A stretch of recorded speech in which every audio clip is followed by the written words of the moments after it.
এদিকে নির্বাচনের পরের দিন শুক্রবার দেশের কয়েকটি স্থানে সহিংসতার ঘটনা ঘটেছে। এ সময় ঘরবাড়ি ভাঙচুর করা হয়, বেশ কয়েকজন আহতও হয়েছে।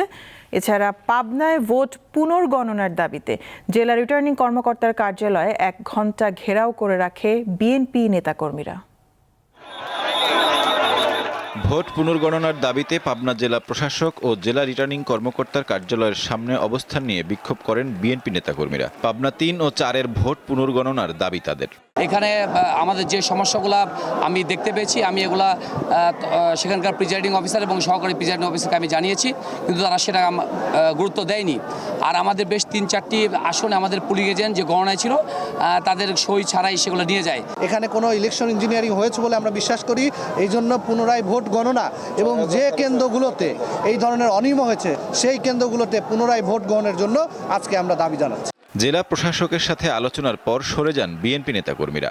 ডিসি স্যারের সাথে কথা হয়েছে, ডিসি স্যার ওনাদের অভিযোগটা নির্বাচন কমিশন বরাবর প্রেরণ করে দিয়েছেন, অগ্রাহ্য করে দিয়েছেন।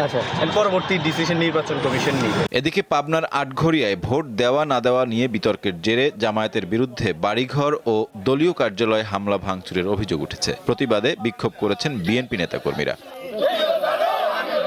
মেহেরপুরের গাংনী উপজেলায় সহিংসতার ঘটনা ঘটেছে, এতে আহত হয়েছেন জামায়াত ইসলামের 3 নেতাকর্মী। শুক্রবার সকালে উপজেলার জোরপুকুরিয়া বাজারে এ ঘটনা ঘটে।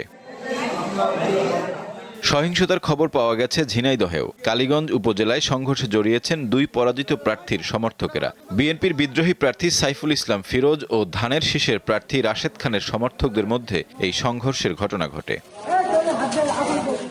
সাইফুর রহমান শিশির, দীপ্ত বার্তা কক্ষ।